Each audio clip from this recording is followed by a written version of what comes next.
Right away, I was telling myself, okay, I know I'm paralyzed. You always think, you hear about things like this happening to other people, but the odds are so slim. It seems so remote. But when it hits you, it's pretty real. After I woke up from being out for a week, the doctors told me what had happened and the statistics of what your life's probably going to be like from now on. And it just absolutely crushed me. Here he had just broken his neck, he was paralyzed, but he had pneumonia and he was going through bronchoscopes, and that was so scary. A doctor came and tested all of my movements and told me that I had maybe a 30% chance ever walking again.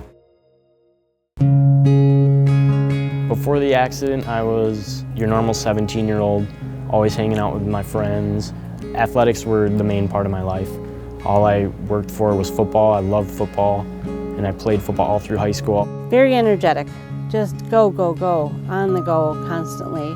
He wasn't afraid to try anything. I just loved the whole aspect of working out and being active and healthy. And right after the accident, it's like, okay, now all of that's been taken away from me, and what am I gonna do with myself? He was in critical care in Eau Claire for 1 month, and then he went to Courage County Adelina for 2 months. And I couldn't imagine my life without walking again. I just felt like I'm definitely gonna walk again. When he moved his foot, his dad and I bawled.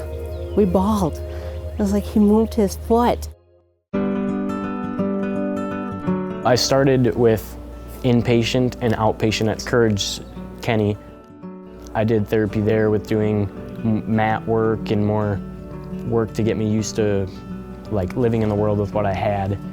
Did a lot of walking there. And that was really cool to see, because it almost if you hide the straps and everything, it just looks like how he was before he got hurt, and that's really cool. And then I did the pool at Heritage Park.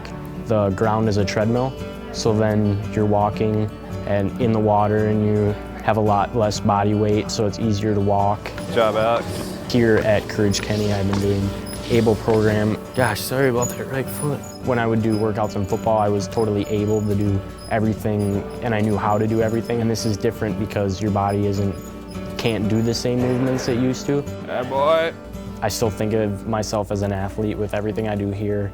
Alex is really fun because he's come a long way, and we've kind of been able to set different goals along the way, where, when he first came, he was in a power wheelchair, and now he's walking in with Lofstrand crutches. And also seeing him start this semester with an online class, and then helping him work towards the goal of being able to independently go to college like every 19 or 20-year-old kid should be able to do. That's the stuff that's really rewarding. They really work you hard, and they know exactly what they're doing and know how to push you and to push you at this certain level. They do a great job. I just love these guys. They're a lot of fun. One of the first things he could do didn't take him long to be able to text and connect on his phone. So he's a kid. He's a kid. Yeah. Obviously, I'm so proud of him, and it's all the time people are always talking to me about it and how amazing it is. But it's to me, he's still just he's my twin brother. I just signed up for the cycling program here at Courage Kenny. That way I'll have a bike on my own at my house for the whole summer, and I'll be able to exercise all I want, which I really want to get back to. I can never thank you enough for everything that you've done for my son. First and foremost, my son, but for our family. I would think it's just as important mentally, because it totally changes your frame of mind, and it really does make people happier. If I couldn't come here, I would be sitting at home, but when you're here, you just have the greatest outlook, and you're just happy to be doing something. It definitely kind of feels like a rebirth after my injury. It feels like I was kind of born again. I guess I'm a whole new person in many different ways. I can still be who I want to be. I don't have to be what the injury made me.